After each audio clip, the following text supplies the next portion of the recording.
दोस्तों नमस्कार। Radhika online classes में मैं जेपी शर्मा आपका हार्दिक स्वागत करता हूं। दोस्तों अब बात आती है जेआरए एंड टीआरए वर्दी पर। तो दोस्तों एक बात तो मैं कहता हूं कि आप वीडियो को निकालना मत, वीडियो को पूरा देखना, क्योंकि आज मैं जीआरए एंड टीआरए भर्ती को पूरा साबित करने वाला हूं। एक बार संपूर्ण वीडियो देख लेना। हो सकता है वीडियो थोड़ा सा लंबा हो, लेकिन अपन जेआरए एंड टीआरए संपूर्ण में आपको विथ प्रूफ बताने वाला हूं। जो कह रहे हैं ना कि इतनी स्वीकृत पद हैं, इतने रिक्त पद नहीं हुए, आप संपूर्ण में बताने वाला हूं। और इसमें वीडियो में अपन ये भी देखेंगे कि जो एमई एम्प्लॉई हैं, मंत्रालय एम्प्लॉई, उनको कितना प्रतिशत रिजर्वेशन है। इसके अलावा अपन के क्या क्या जो सिलेबस है, उस सिलेबस में भी परिवर्तन हो सकता है। जो आपका पाठ्यक्रम है, उस पाठ्यक्रम में कितना परिवर्तन हो सकता है, जैसे मुझे विभागीय अधिकारियों ने बताया है। मैं पूरी चीज आपको बताने वाला हूं। हो सकता है वीडियो बड़ा हो, लेकिन इसको आप लोग स्किप मत करना, वीडियो को लास्ट तक जरूर देखें। उसको ज्यादा से ज्यादा शेयर कर दें, सब्सक्राइब कर दें, ये सभी भाइयों को ज्ञान हो सके।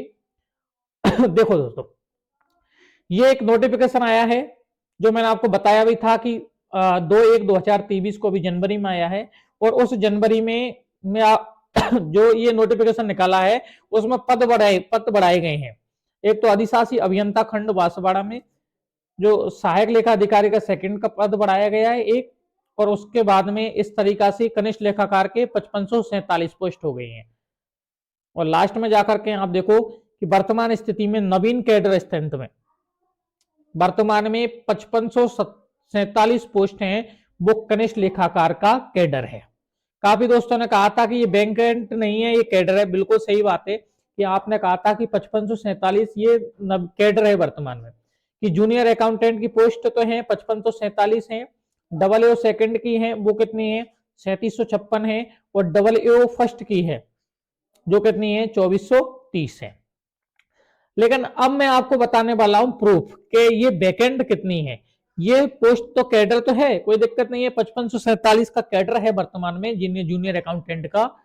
लेकिन अब बात ये आती है कि पोस्ट कितनी खाली है। तो देखो इधर चलो, अब सीधे से आ जाओ आप 18/9/2023 को, और 18/9/2023 को, सॉरी 18/9/2013 को आरपीएससी ने एक जगह निकाली थी। आरपीएससी द्वारा नोटिफिकेशन जारी हुआ था, जिसमें कनिष्ठ लेखाकार, ये रही आपके कनिष्ठ लेखाकार के 3491 पद आए थे। संपूर्ण वीडियो जरूर देखें दोस्तों, है ना, इसमें आपको सब समझ में आ जाएगा। 2491 पोस्ट तो इसकी आई थी। और आपकी जो टीआरए थी, तहसील राजस्व लेखाकार, उसकी 156 पोस्ट आई थी। ये आपका पेमान था जो उस समय चलता था L11 सेवंथ पे के अनुसार L11 3600 ग्रेड पे पर ये भर्ती आई थी। और ये भर्ती में न्यूनतम एज है 21 वर्ष से लेकर के अधिकतम 35 वर्ष थी। अब बात आती है कि उस समय ये भर्ती निकली थी 3500 के आसपास। 3500 क्या है, 3500 तो ये हो गई थी जेआरए की भर्ती आई थी। और भर्ती आने के बाद में इसकी एग्जाम हो गई, और एग्जाम होने के बाद में पोस्टिंग हो गई। अब मैं आपको बताने वाला हूं दोस्तों कि इस भर्ती के बाद में ये क्वालिफिकेशन तो आप सब जानते हैं। देखो काफी दोस्तों ने मुझसे पूछा कि इसमें कॉमर्स वाले अलाउ हैं या सभी अलाउ हैं, कॉमर्स वाले अलाउ हैं या सभी अलाउ है। तो ध्यान रखना, इसमें ऑल अलाउ है, चाहे उसने बीए कर रखी हो, चाहे उसने बीएससी कर रखी हो, चाहे उसने बीकॉम कर रखी हो। देखो अगर आपको भर्ती नियम देखने हैं ना, भर्ती नियम के बारे में मैं बता रहा हूं कि 1963 में देखो आपको सीधा डीटीए की साइड पर जाना है। डीटीए की साइड पर 1963 के रूल्स देखने हैं, और उस रूल्स में साफ लिखा हुआ है कि इनकी योग्यता क्या रहेगी। तो उसमें योग्यता ऑल स्ट्रीम वाले, यानी ऑल जिन्होंने चाहे बीए कर रखी है, चाहे ग्रेजुएशन जिन्होंने कर रखी है, चाहे बीटेक हो, बीएससी हो, कुछ भी हो, सबके सब इस जेआरए में अलाउ होंगे। एमई वाले देख लेना वाली, देखो आप सीधी सी बात है, मंत्रालय एम्प्लॉय का 12.5% रिजर्व कोटा रहेगा। उस पर अपन थोड़ा सा लास्ट में चर्चा करेंगे। अब देखो दोस्तों, जो दोस्त कह रहे हैं वैकेंट नहीं है, 3500 के आसपास तो इसमें क्या हुआ था, जगह आई थी। अब देखो प्रमोशन, ये रहे प्रमोशन, 3500 भरे हैं, 3500 भर गए, 3500 के बाद में प्रमोशन हुए। ये तो एक ही लिस्ट निकाल पाया हूं मैं आपको दिखाने के लिए कि ये प्रमोशन लगातार चल रहे हैं। प्रमोशन हुए, देखो ऊपर बता देता हूं मैं आपको। नीचे बता दूंगा पूरी चीज में किस में प्रमोशन हुए। ये लगातार लिस्ट चलती हुई आ रही है आपके सामने। 2565, 2578 प्रमोशन लगातार चलते जा रहे हैं। ये 2013 वाला बैच है ये।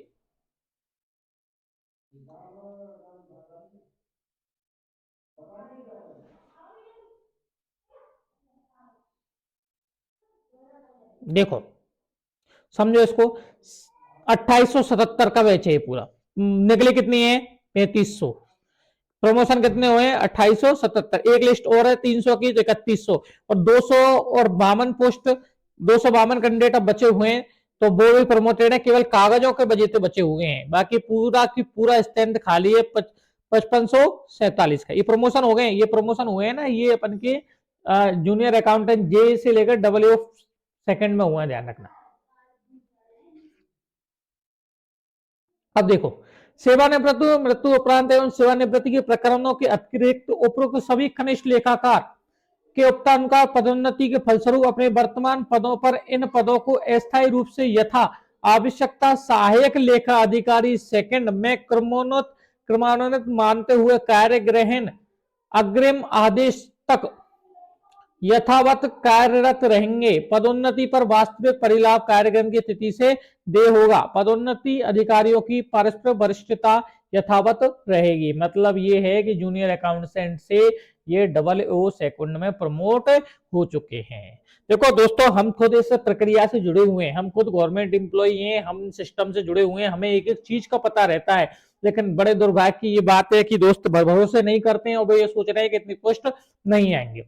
अब ये देख लो 2000, ये जो प्रमोशन देखो, ये प्रमोटेड हुए हैं ना, ये डेट भी देख लो, 7/9/2022, 7/9/2022 सितंबर माह में ये प्रमोटेड हुए हैं। आपकी जो पिछली बार है ना, जो आपकी जो विज्ञप्ति आई थी, वो आई थी फरवरी 22 में, जिसकी एग्जाम होनी थी, आपको ध्यान हो तो इस जूनियर अकाउंटेंट की एग्जाम होनी थी सितंबर में। उस समय की जगह कितनी है? ये 2000 जो आपके सामने बोर्ड में पड़ी है ना, उस समय की है। अब वर्तमान में कितनी हो गई है? तो दो तो ये हो गई, और अगर मान लो 2800 को ही माने ना, तो 4800। लेकिन कुल स्टैंड कितना है? 5337। मैं ये कह रहा हूं कि कुल मिलाकर के विज्ञप्ति 4000 की फाइल आपकी चल चुकी है, 4000 से कम नहीं आने वाली है। ये भर्ती 4000 से कम नहीं आने वाली है। वर्तमान में रिक्त पद है, और ये आपके माथुर भूपेश माथुर साहब है, निर्देशक पद संयुक्त सचिव।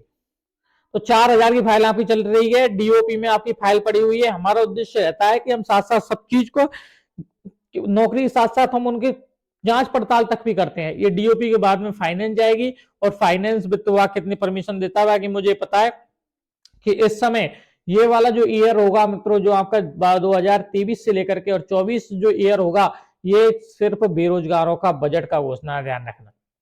बेरोजगारों की भर्तियों पर पूरा चर्चा किया जाएगा, तो आपको ये तो भरोसा रहेगा। अब बात करते हैं अपन सिलेबस पे। उसके बाद में, सिलेबस के बाद में मैं आपको बात करूंगा एमई के रिजर्वेशन पे, और फिर सिलेबस परिवर्तन पे अपन बात करते हैं। तो ये देखो सिलेबस, ये 2013 के बाद में सिलेबस कोई परिवर्तित नहीं हुआ है। ये वाला जो सिलेबस है ना, ये भर्ती नियमों में, आप भर्ती नियमों, और अगर आपको भरोसा नहीं है तो मैं भर्ती नियमों पर भी एक वीडियो बना दूंगा, जो 1963 के भर्ती नियमों में ये सिलेबस का उल्लेख है। ये आरपीएससी द्वारा तो बाद में जारी किया जाता है, ये जो सिलेबस है ना, ये भर्ती नियमों में है। और जब सिलेबस कोई परिवर्तित अगर होता है, तो भर्ती नियमों में ही सिलेबस परिवर्तित होता है, जिसके लिए कमेटी गठित होती है और कमेटी से अप्रूवल लिया जाता है। देखो, उम्मीद तो ये 80% तो का सिलेबस यथावत रहेगा। कुछ पॉइंटों पर सिलेबस परिवर्तित हो सकता है, जहां से हमें पता है कि ये देखो सिलेबस में परिवर्तित होने के यहाँ चांस आपके बन रहे हैं राजस्थान की जीके में। राजस्थान जीके की जगह यहाँ मुझे इंडिया जीके और जोड़ने की बात हो रही है, इंडियन ज्योग्राफी। बाकी आपका देखो हिंदी, इंग्लिश, ये दैनिक विज्ञान, ये कंप्यूटर सिद्धांत, यहाँ ऑडिटिंग जो चैप्टर है ना, इसमें भी थोड़ा सा परिवर्तन हो सकता है। ऑडिट जो तुम्हारा व्यवसाय पद्धति, लेखा पद्धति, ऑडिट पद्धति में ये तो एडवांस ऑडिट डालने की बात और विशेष चल रही है कि एडवांस ऑडिट इसमें डल सकती है। और जो नियम यहाँ आरएसआर के नियम में भी परिवर्तित है, नियम 12 और नियम 4 जुड़ने की पूरी संभावना इसमें बन रही है आरएसआर के, है ना। और जीएफ एनडीआर में भी है। तो ये आपका लगभग लगभग 80% सिलेबस सेम रहने वाला है। आप लोग निरंतर तैयारी करते रहें। जिनके इतने नंबर आ रहे हैं, जैसे मैंने कट ऑफ बताई है, उस कट ऑफ को देख लें और उसके आसपास भी नंबर आ रहे हैं तो आप लोग तैयारी करें, क्योंकि इसमें नहीं, देखो भर्ती चयन प्रक्रिया में मैंने आपको पहले ही बताया था, भर्ती चयन प्रक्रिया में आज भी बता रहा हूं आपको कि ये 15 गुना उसमें लिख रही है, दो कंडीशन लिखी हुई है, देखो दोनों समझो, दो चीज लिखी हुई है भर्ती चयन में, चयन के आधार में बता रहा हूं। देखो चयन का आधार, जैसे मैंने विज्ञप्ति पढ़ी है,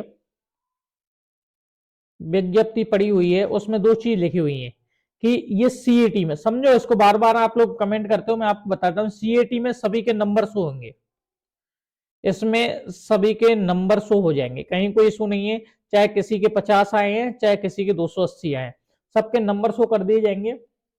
फिर आएगी तुम्हारी मुख्य परीक्षा, जैसा मुझे विभागीय अधिकारियों ने बताया, मुख्य परीक्षा आएगी। फिर उसमें आपके पद आते मान लो 4000 जेआरए के, तो उसकी कैटेगरी वाइज 2000 जनरल के हैं, ईडब्ल्यूएस के मान लो 200 हैं, एमई एम्प्लॉय के 12.5% यानी 250 जितने भी हैं, तो इनको इधर से ले लिया जाएगा। लेकिन दो कंडीशन है मुख्य परीक्षा में, दो कंडीशन है कि भर्ती एजेंसी, जो मुख्य परीक्षा की भर्ती एजेंसी चाहेगी, चाहे कोई भी लो, या तो आरएसएमएसएसबी बोर्ड ले या कोई और बोर्ड ले, वो चाहे तो न्यूनतम अंक रख सकती है।